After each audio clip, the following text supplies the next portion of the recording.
All right, let's go on to the second way to create a meal plan, and that's what's called a macro-based meal plan. Now, macros right now for the last 3 or 4 years has been all the rage. Okay, it's like, oh, this is what you got to do. This is how you have to have it. And there's a lot of truth to the things that they're saying. But again, just like anything, they take something that is a really good idea and they radicalize it. Okay. So a macro-based meal plan, just to help you understand it, is basically what they do is they go to that same calorie calculator that you did to create your calorie meal plan. Okay. They get that same calorie number. Okay. And then they do another step and they break it down of all these calories, what percentage of my calories should be coming from carbs? What percentage of my calories should be coming from protein? And what percentage of my calories should be coming from fat? Okay. When you do those percentages, you get what's called your macros. Macronutrients. A macronutrient is carb, fat, and protein. Okay. That's where that name come from. It says, when you hear a macro plan, all the macro plan is they're giving you your amounts of your macronutrients, which is carbs, fats, and proteins. Okay. So all they do is they get that whole number. Let's say it's 2,000 calories you're supposed to be eating. And they say, okay, what percentage is coming from carbs? What percentage is coming from protein? And what percentage is coming from fat? They calculate that and it determines what your macros are for that particular day. Okay. So that's really what the macro plan is they go one step further and they give you your actual macros, your carbs, fats, and proteins allowance for the day. Okay. Now, the great thing about a macro plan is that it is designed for fat loss and muscle building or even muscle retention. It is aesthetically based. Okay.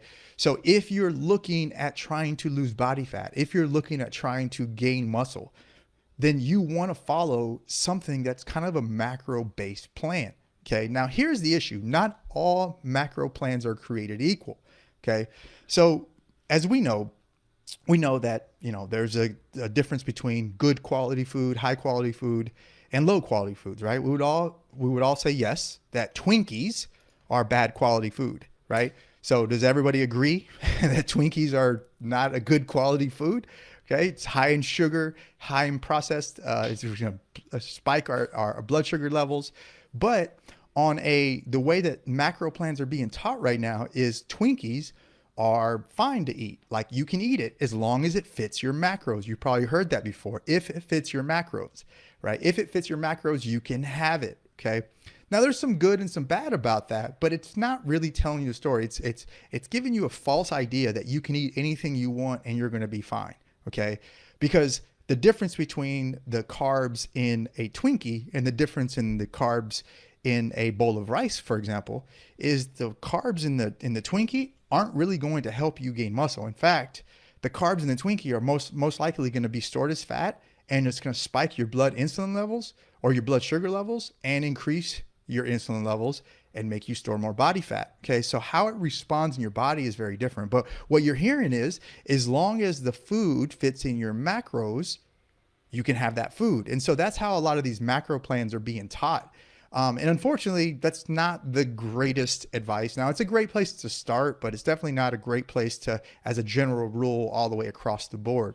Okay. So the downside to following a macro plan is sometimes a lot of these influencers and a lot of these things that you see, these people online, is they say you can eat anything you want as long as it fits in your macros. But it doesn't necessarily mean that it's going to give you the exact results that you want, even though a macro plan is based and the idea is to either lose fat or gain muscle. That's the idea. That's why macros even they came up with it, because they realized that when you play with the percentage of carbs, fats, and proteins, that you can really affect your fat and your muscle. Okay. Even though that's the idea of a macro plan, you start to go against the spirit of that law, the spirit of the rule, when you start eating things like Twinkies and ice cream and things like that. Okay. So just because it fits your macros doesn't mean that it's going to actually change your body the way that you want it to change, because it's a whole body chemistry thing, which we're not going to get into yet. Okay. So the downside of a macro plan, especially if you're looking at these radical folks who are saying that you can eat anything you want as long as it fits in your macros, is they're not really taking food quality into consideration. Okay. Now, the other thing about the downside of following your macros is you literally have to log all of your food every single day in a calorie counting app like MyFitnessPal, or even, my iFit Model app or my IFM Coaching app. We can log our calories using the IFM Coaching app. And you can log your macros, but you have to log your food every single day and every single meal. And you got to see if you're ending up at the total number of macros, carbs, fats, and proteins at the end of the day. Okay. That's a lot of effort and a lot of work, but I'll tell you what, all of my plans that I create are based on macros, but with a lot more layers to it than this radical, you can eat anything you want kind of thing. Okay. But we won't get into what I'm doing just yet. Okay.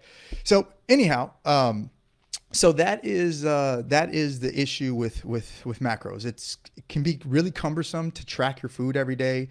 If you're not tracking it every day and you're not being consistent with that, then it's going to be really hard to understand what you are really eating and if you're fitting within the numbers that you need to be fitting in. Okay. And there's a huge learning curve there. Okay. I didn't talk about that. There's a big learning curve with macros. Okay. So that's the second way to create a meal plan.